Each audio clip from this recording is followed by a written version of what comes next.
These are 120,000 human beings with 120,000 stories, with 120,000 worries and as well 120,000 hopes.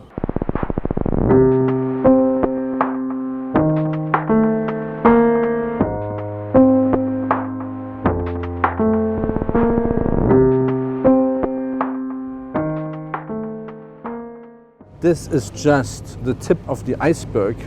That's what you can see, feel, smell, touch when it comes to the refugee crisis. It is very difficult to show you and to experience the refugees who are living anywhere in the region. 2 million Syrians have left Syria and are somewhere. Only 120,000 are here in this camp. The government of Jordan estimates there to be 600,000 Syrian refugees in Jordan. 77% of those refugees are living in urban setting, which means in towns and cities and villages across Jordan. We are standing now in the world's largest UNHCR center, which processes up to 4,000 Syrian refugees on a daily basis. In July 2012, the Jordanian government had made a decision to open up a camp because they could no longer cope with the needs of the host communities in the urban settings, and that is where UNHCR Za'atari camp was established. Now, when you do open a camp, we know that it is quite costly also to run, as well as opening a camp, it takes a very long time before it would shut down again. So it's always ideal to have a Syrian in an urban setting. First, you have to also understand that the majority of these Syrians have witnessed a lot of violence and a lot of trauma, and were displaced multiple times before coming into Jordan. So they were vulnerable from the minute they crossed into Jordan. So for us, it's very important for them to establish themselves and settle themselves. Also, bring back normalcy into their children's lives. Over 50% of the Syrians registered in Jordan are children. So a lot of the families want that sort of certainty that they can continue and provide a livelihood for these children. So the real challenge is in fact outside of the camp. The challenge is how to reach so many people, how to support also the communities receiving them. There is no space anymore for Jordanian children to go to school, for Jordanian sick people to attend the hospital. It's all full with refugees.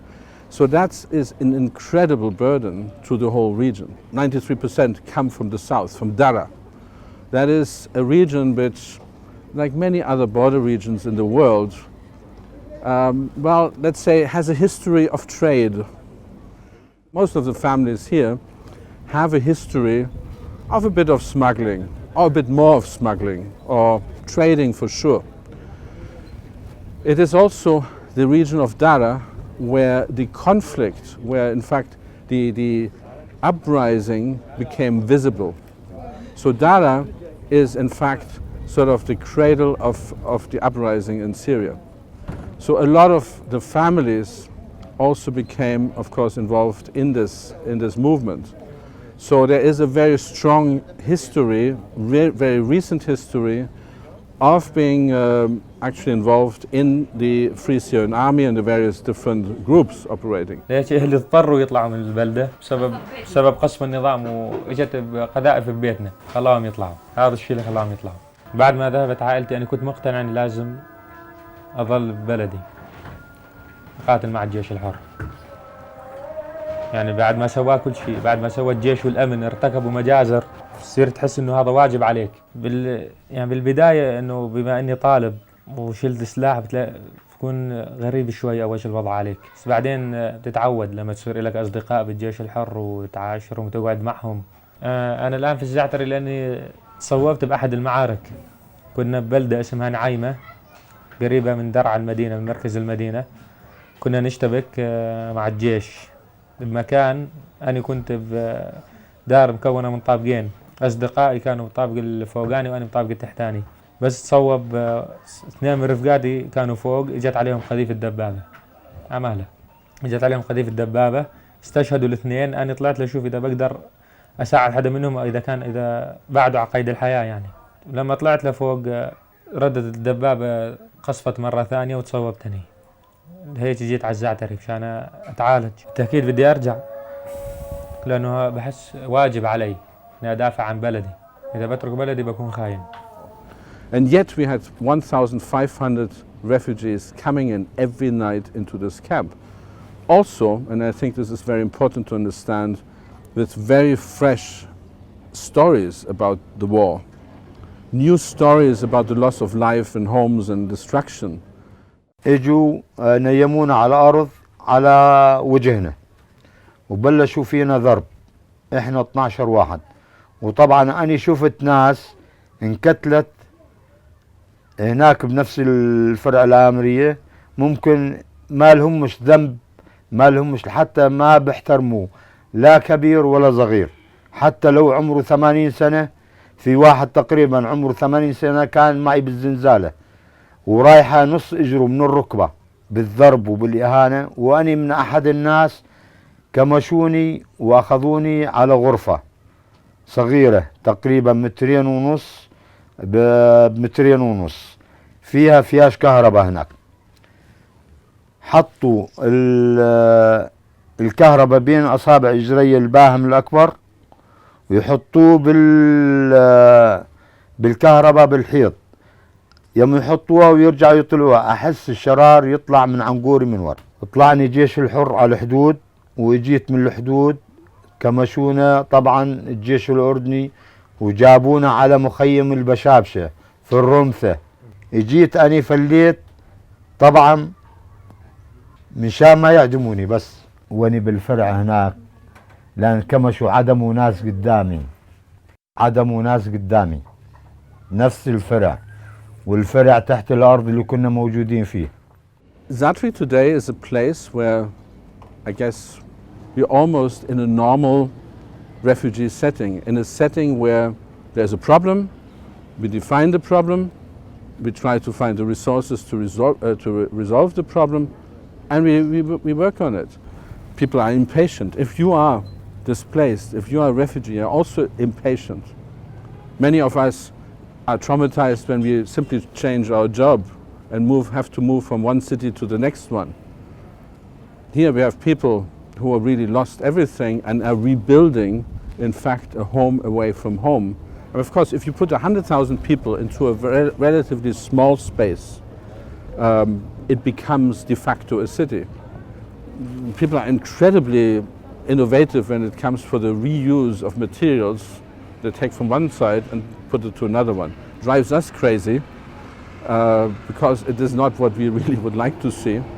But I mean, trust me, every single material is recycled here in incredibly innovative ways. This section is the oldest section of the camp.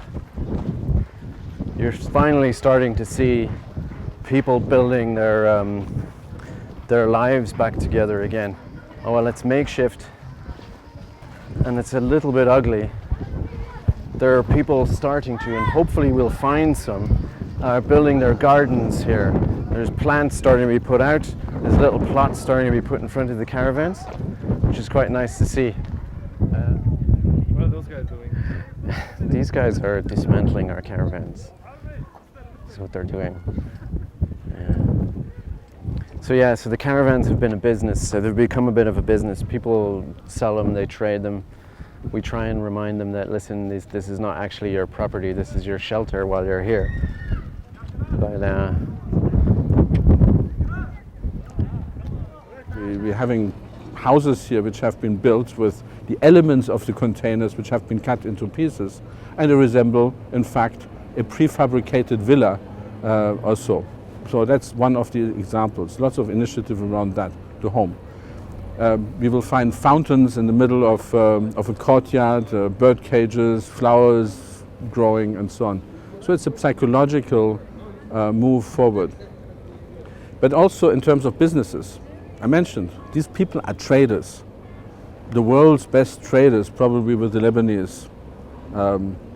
But so we have over 680 shops which we have counted so far, with businesses which go with internet cafes, which go to, photocopy shops, and many activities which go even beyond the normal, let's say, survival. But you will also find the billiard club where they play snooker and so on. So, these are all examples where people, on one hand, getting back to normalcy, but also live with the opportunities of a city. Quite often, interestingly important for women or for girls. They have opportunities which they would not possibly find within their tight societies in a village. Will this ever be over? This? Well, again, who knows? Some conflicts unfold as dramatically as and end as dramatically as they have started. Unfortunately, I think we are all very concerned with what we see just 12 kilometers behind me, where the border is. I think we have seen an incredible level of violence and brutality unfolding, unfortunately. كونك ممرض واشتغلت بالمشافي، شو شفت قبل ما تيجي للأردن؟ القتل، الذبح، الدمار، الموت العشوائي. الناس بتموت دون أي ذنب، دون سابق انذار، بدون ما حدا يقول لهم انه راح تموتوا. فجأة انسان بكون عايش قاعد بيناتنا، بناكل احنا وياه، بنشرب احنا وياه، شوي وإلا بقولوا مات. كبار بالسن، صغار بالسن، رجال، نساء، مع بشار الأسد، ضد بشار الأسد، ما فيش تمييز. انت من الشعب، في واحد من القرية تبعتك قال لا لبشار الأسد بدك تموت، ما بيميزوش. ناس يضربوهم بروسهم، ناس هون، ناس بقلبه، اشي بخاصرته، اشي بتروح رجليه، اشي بتروح ايديه، اشي بتلاقي راسه طار. كل ما اشوف اني واحد جريح او مريض او كبير بالسن او معتاز او امرأة او طفل، بتفائل انه احنا راجعين على سوريا بالقريب، وراح نرجع ايد قوية ثابتة. هذا مش موطننا، هاي مش بلدنا، ما أن فيها ذكريات.